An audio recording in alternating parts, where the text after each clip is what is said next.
Good morning students. आज का topic है importance of sociology. First unit है जो हमारा इंट्रोडक्शन ऑफ सोशोलॉजी, उसके अंदर ही हम सारी चीज़ों को पढ़ रहे हैं। स्कोप ऑफ सोशोलॉजी के बाद हम लिखेंगे इम्पोर्टेंस ऑफ सोशोलॉजी। सबसे पहले जानना ये ज़रूरी है कि सोशोलॉजी क्यों ज़रूरी है, सामाजिक शास्त्र क्यों ज़रूरी है। ठीक है, तो हम अगर इस सोसाइटी में रहते हैं तो हम इसके वेलफेयर के लिए हर चीज़ को सोचेंगे, इसके अच्छाई के लिए हर चीज़ सोचेंगे और हम हमेशा चाहेंगे कि हमारी सोसाइटी अच्छे तरीके से प्रोग्रेसिव वे में बढ़ती जाए, हमेशा बढ़ती जाए, लेकिन इन द पॉजिटिव वे, अच्छे वे में ये हमेशा बढ़े। सोसाइटी के होने से सोसाइटी का इम्पोर्टेंस क्या है ये हम जानेंगे। तो पहला है sociology study society in a scientific way. Sociology क्या है? Sociology study society in a scientific way. Scientific way में जो स्टडी है वो है sociology. Sociology improve area of understanding society. ठीक है, सोशोलॉजी के through with the help of sociology ही हम अंडरस्टैंड करते हैं सोसाइटी के एरिया को, और हम हमेशा जो कुछ भी सोसाइटी का एरिया से रिलेट करेंगे हम वो सारी चीज़ें जो हमारी सोसाइटी की अच्छाई के लिए होते हैं, वो चाहे रूल रेगुलेशन हो या फिर हमारा कस्टम हो, कल्चर हो, रिलीजन हो, है ना, या फिर जो भी हमारा प्रोफेशन है, हमारा एजुकेशनल लेवल है ना, और पॉपुलेशन है, ये सारी चीज़ें जो भी सोसाइटी के अंदर है ना, इसको इम्प्रूव करने के लिए अंडरस्टैंड करती है सोशोलॉजी।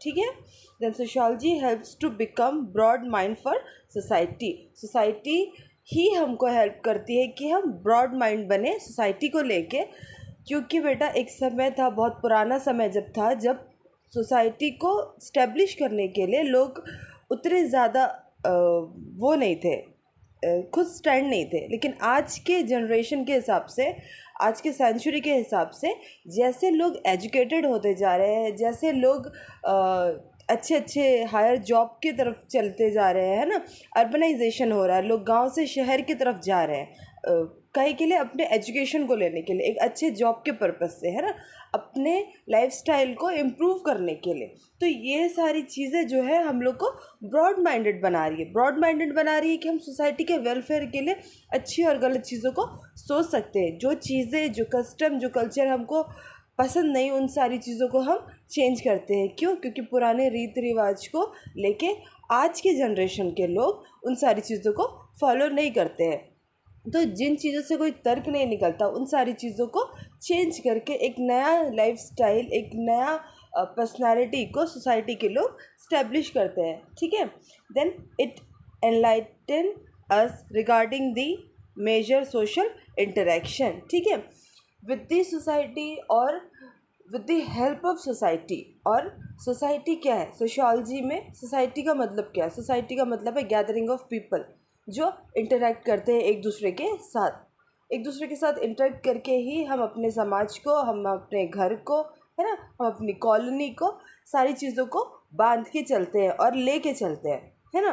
तो ये क्या करता है कि हमको अंडर दिस सोसाइटी ही हम इंटरेक्शन को सीखते हैं। तो सबसे पहले सोसाइटी में सबसे पहला जो हमारा बड़ा है वो हमारी फैमिली है। आफ्टर बर्थ हम सबसे पहले हमारी जो हम शिक्षा जो लेते हैं वो हमारे घर से लेते हैं। तो घर में कभी भी हमारे पेरेंट्स, हमारे ग्रैंडफादर, ग्रैंडमदर, जो भी बड़े हैं, वो हमें ये नहीं सिखाते हैं कि लोगों के साथ मिल के नहीं रहना, शेयर करके नहीं खाना, है ना, हमेशा हेल्प करना, ये सारी चीज़ें सिखाते हैं। ये कभी नहीं सिखाते कि शेयर करके मत खाओ, लोगों के साथ मिल के मत रहो, है ना। तो सबसे पहली जो हमारी टीचिंग फील्ड है, वो लर्निंग फील्ड है, सॉरी, वो है हमारा फैमिली। तो ऐसे ही इंटरेक्शन हम सोसाइटी के अंदर सीखते हैं। पहले family, then schooling, then friends, फिर कॉलेज, फिर जॉब, है ना। ये सारी जगह से हम इंटरेक्शन सीखते हैं। हमारे नेबर्स के साथ हमें कैसे रहना है, फैमिली मेम्बर्स के साथ कैसे रहना है, this all comes under the sociology. Sociology से ही हमने सारी चीज़ों को सीखा। Then fifth one is sociology help us to solve social problem. Sociology क्या करता है? हेल्प करता है हमको सोशल प्रॉब्लम को सॉल्व करने में। अगर हमने हमारे नेबर्स के घर में देखा कि कहीं पे आग लग गई है, तो हम कभी भी ये नहीं चाहेंगे कि हम पीछे रहें, हम हमेशा ऑलवेज हमें चाहते हैं कि हम सामने वाले की हेल्प करें.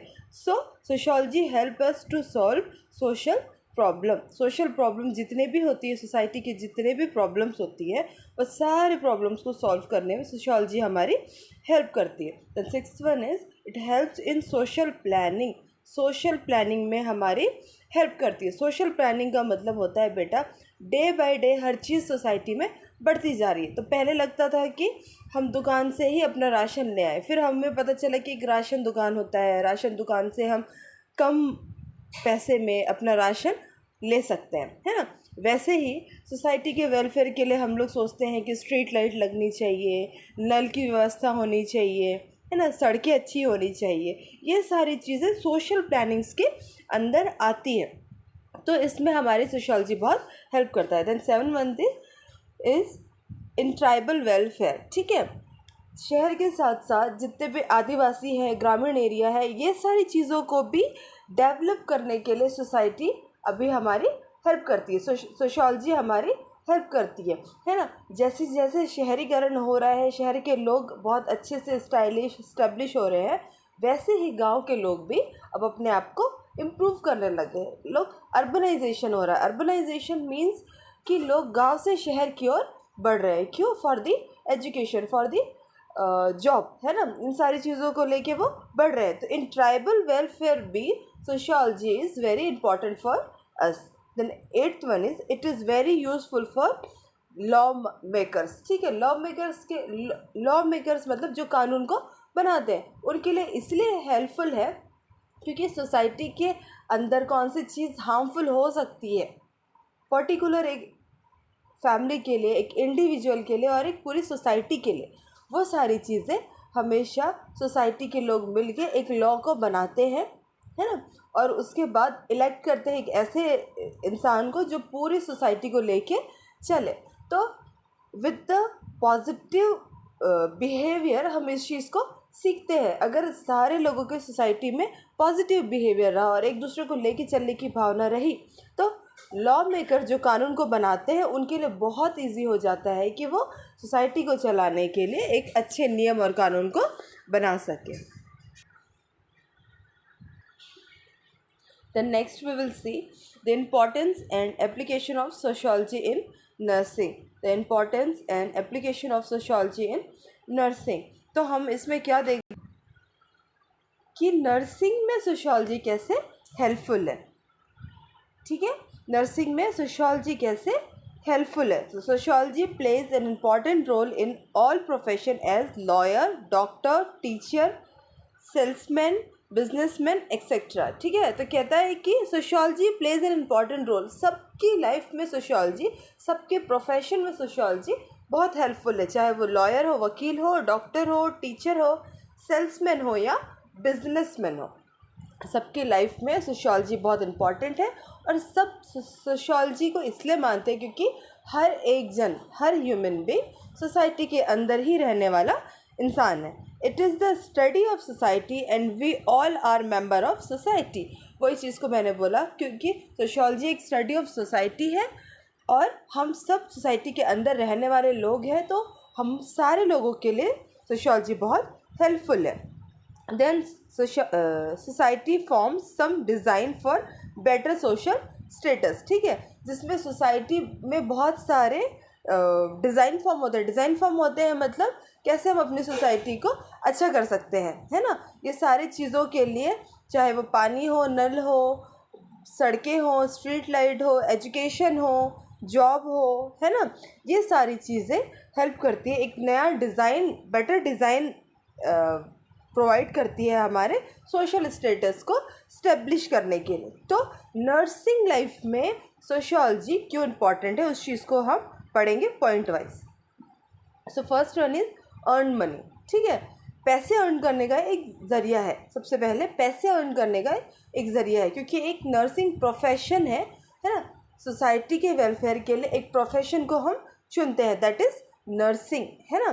नर्सिंग को हम चुनते हैं जिसके थ्रू हम अपने लाइफ को चला सकते हैं, है ना. अर्न करते हैं पैसे और विद द मनी हम क्या करते हैं, अपनी लाइफ को चलाते हैं. बट डेडिकेशन भावना भी होती है। डेडिकेशन भावना, सेवा की भावना के कारण भी हम नर्सिंग करने के लिए आते हैं, ताकि हम लोगों की सेवा हॉस्पिटलाइज्ड हो या टीचिंग फील्ड हो या जहाँ कहीं भी हो, या कम्युनिटी बेसिस क्यों ना हो, गांव के बेसिस पे क्यों ना हो, हम हर जगह जाके क्या करते हैं, सेवा को देते हैं। Then next one is remove the gap between the nurse and patient. ये क्या करता है, सोशियोलॉजी पेशेंट और नर्स के बीच में एक रिलेशनशिप को स्टेब्लिश करता है, उनके बीच का जो गैप है उसको हटाता है। कैसे, एक नर्स हमेशा एक पेशेंट को ट्रीट करते करते करते करते उसके क्लोज हो जाती है। क्यों, उसके जो भी उसको मेडिसिन से डर है, उसके डिजीज़ कंडीशन से, उसकी बीमारी से डर है, वो सारी चीज़ों को वो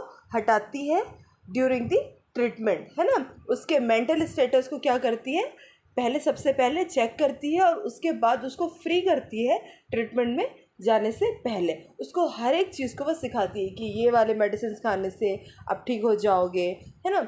उसको सिखाती है आप अच्छे खाने खाने से भी ठीक हो सकते हो, आप ऐसे करके अपने सारे तकलीफ़ को दूर कर सकते हो। आप घर भी जाते हो तो किन किन चीज़ों को आपको ध्यान रखना है, तो किसके कारण आपको ये प्रॉब्लम दोबारा होने की संभावना नहीं है। ये सारी चीज़ों के द्वारा ही एक नर्स पेशेंट के बीच में एक अच्छा रिलेशनशिप IPR मेंटेन होता है, इंटरपर्सनल रिलेशनशिप मेंटेन होता है, और उन दोनों के बीच का एक जो गैप है वो क्या होता है, रिमूव हो जाता है। Then social welfare. Social welfare sociology nursing के लिए इसलिए इम्पॉर्टेंट है क्योंकि सोशल वेलफेयर भी हम सीखते हैं नर्सिंग के अंदर, है ना। हमारे शहर में अगर किसी भी प्रकार की प्रॉब्लम है, nowadays we are having corona problem के कारण क्या होता है, नर्सिंग जितने भी स्टाफ है, डॉक्टर्स है, मेडिकल स्टाफ्स है, सारे लोग दिन और रात लोगों की सेवा के लिए लगे हुए हैं। सो ये सारी चीज़ें सोशल वेलफेयर के अंदर ही आती है ना। जॉब तो है लेकिन एक डेडिकेशन है कि हमको सामने वाले को ठीक करना है, तो ही हमारी सोसाइटी आगे बढ़ सकती है। This is social welfare. So provide health care services. Nursing के अंदर हम लोग सोसाइटी के अंदर हेल्थ केयर सर्विसेज प्रोवाइड करते हैं, है ना। मेहतारी एक्सप्रेस है ना, और उसके बाद वैक्सीनेशन चलता है ना, और कैंपिंग होती है, आई के लिए कैंपिंग होती है, ठीक है, और कटे पटे होठों के लिए बहुत सारी चीज़ों के लिए कैंपिंग होती है ना। ये सारी चीज़ें क्या है, हेल्थ केयर सर्विसेज गांव-गांव में जाके लोगों को बताया जाता है, मितानिनों के द्वारा हर चीज़ टीच की जाती है ना। ये सारी चीज़ें क्या है, हेल्थ केयर सर्विसेज है जो कि प्रोवाइड होती है सोसाइटी को। Then help society to understand patients are human being. और सोशियोलॉजी के अंदर with the help of sociology ही नर्सेस सीखती हैं कि पेशेंट एक इंसान है, ह्यूमन बींग है, तो how to treat with them, हम उसको कैसे ट्रीट करेंगे, सामने वाले पेशेंट के साथ हमको कैसा बिहेव करना चाहिए, हमको कैसा उनके साथ अपना आचरण रखना चाहिए, तो सामने वाले पेशेंट को हम कैसे बचा सकते हैं। ये सारी चीज़ें हम लोग को अंडरस्टैंड करने के लिए सोशियोलॉजी हेल्प करती है। The next, sociology helps the nurse in dealing with illiterate people when she goes for health talk in community.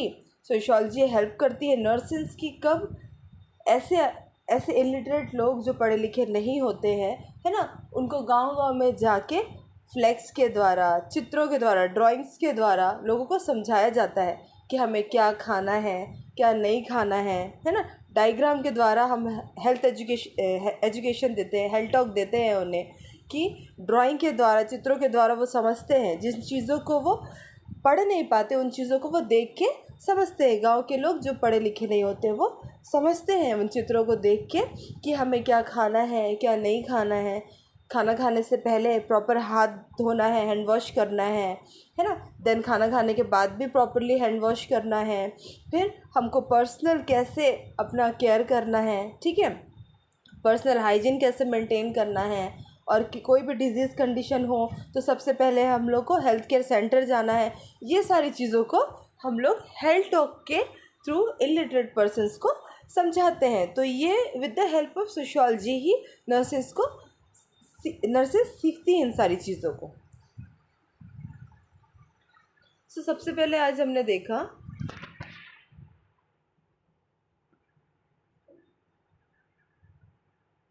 Importance of sociology.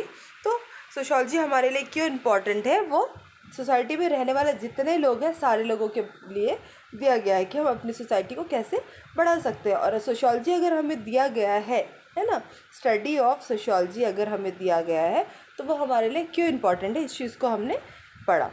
फिर उसके बाद हमने पढ़ा importance and application of sociology in nursing. Sociology जैसे normal लोगों के लिए important है वैसे नर्सेस के लिए क्यों इम्पॉर्टेंट है, ये सारी चीज़ों को हमने आज अपने नोट्स अपनी क्लास में पढ़ा।